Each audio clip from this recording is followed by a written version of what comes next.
State command की थी, वहां पर चाइना के साथ डीलिंग था। उस समय चीफ मिनिस्टर अभी प्रधानमंत्री नरेंद्र मोदी जी साहब भी आए थे, और मैं कर्नल जीएस था 3 डिवीजन का। उस समय सियाचिन और पूरा ईस्टर्न लद्दाख हमारे अंदर था। जी। तो मैं कुछ फैक्ट दूंगा। पहला फैक्ट है कि ये जो एक परसेप्शन है शायद पूरे देश में कि सिर्फ चाइनीज घुसपैठ करता आ रहा है, नहीं, वो बिल्कुल गलत है। हम्म। इंडियन आर्मी बहुत ही प्रोएक्टिव है।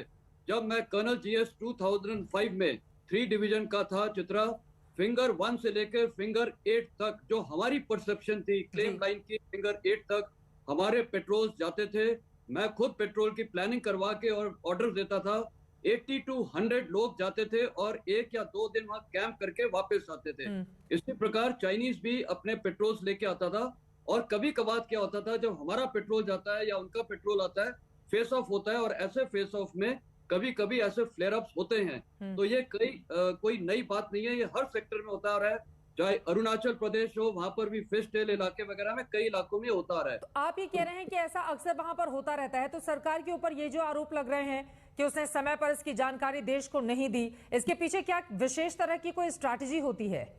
नहीं, देखिए, दूसरा मैं ये बोलना चाहूंगा। पहली बात, ये जो विपक्ष आरोप लगा रही है, हम्म। देखिए, ये बॉर्डर डिस्प्यूट्स को रिजॉल्व करना 1981 से बॉर्डर टॉक शुरू हुए थे, और 1988 में राजीव गांधी खुद चाइना गए थे जब जॉइंट वर्किंग ग्रुप का एस्टेब्लिशमेंट हुआ था। उसके बाद 93 96 में हुआ था। बिल्कुल। ध्यान पे रखने वाली बातें ये हैं कि उसके बाद 2005 में, 2012 में, 2013 में हम्म। कई एग्रीमेंट्स साइन हुए हैं।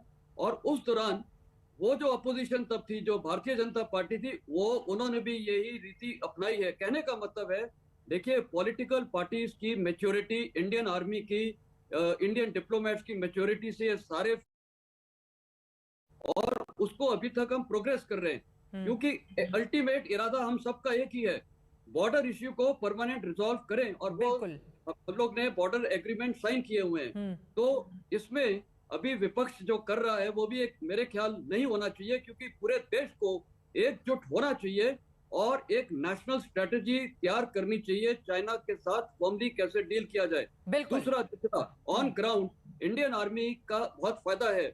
हमारे वहां पर बॉर्डर्स पे बिल्कुल लाइन ऑफ एक्चुअल कंट्रोल पे 100% डिफेंसेस हैं, परमानेंट डिफेंसेस, बंकर्स हैं।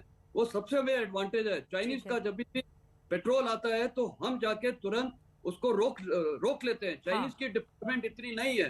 दूसरा, ठीक है सर। उनकी ओवरऑल डिप्लॉयमेंट कम है, हमारी फोर्स लेवल बहुत ज्यादा डिप्लॉयड है। ठीक है सर। और इंफ्रास्ट्रक्चर डेवलपमेंट अब बना ही रहे हैं। हम्म। तो ये एक फेस्ड प्रोग्राम है जो चलता आ रहा है। तो इसमें क्या है कि इंडियन आर्मी अपना काम ग्राउंड पे करेगी, ठीक है। पॉलिटिकल पार्टी जो भी हो वो अपना सपोर्ट देती है। ठीक है। और इंफ्रास्ट्रक्चर में ये इम्पेटस पिछले 8 साल में ज्यादा मिला है, क्योंकि डेलीगेशन ऑफ पावर बहुत हो गए हैं। जैसे ये बॉर्डर रोड्स के डिसीजन मेकिंग इजी हो गई है। ठीक तो है। ऑब्वियस काम अच्छा हो रहा है और इंफ्रास्ट्रक्चर डेवलपमेंट भी हो रहा है। इस वजह से भी चीन चिढ़ रहा है। और राधिका खेड़ा जी, सीधे आपके पास आते हुए, देखिए, ये बातें संबित पात्रा की नहीं है, ये बातें मेजर जनरल संजय मेस्टन की है। उनका ये कहना है कि चूंकि बॉर्डर एरिया में काम बहुत तेजी से आगे बढ़ रहा है, इस वजह से चीन चिढ़ रहा है कि हिंदुस्तान इतना सक्षम होकर बॉर्डर एरिया में कैसे सड़कें बना सकता है। उनका यह भी कहना है कि विपक्ष का रोल कम से कम इस पूरे मामले में सरकार के साथ होना चाहिए। राधिका जी। देखिए, विपक्ष जो है ना चित्रा जी, जब जब सरकार कुछ काम करेगी और अपनी लाल आंख का जो वादा किया था, क्या आप मुझे बताइए, जब मोदी जी ने देश से वोट मांगी थी तो उन्होंने क्या कहा था? उन्होंने कहा था कि मैं चीनियम लोगों को बुला के उनके साथ झूला झूलूंगा, उसके बाद वो मेरे को गलवान देंगे।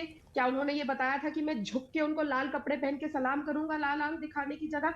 और मैं ये भी जानना चाहती हूँ, ऐसी कौन सी सीक्रेट मीटिंग होती है शाह साहब के सुपुत्र जय शाह जी की, जो इंडिया आज तक पाकिस्तान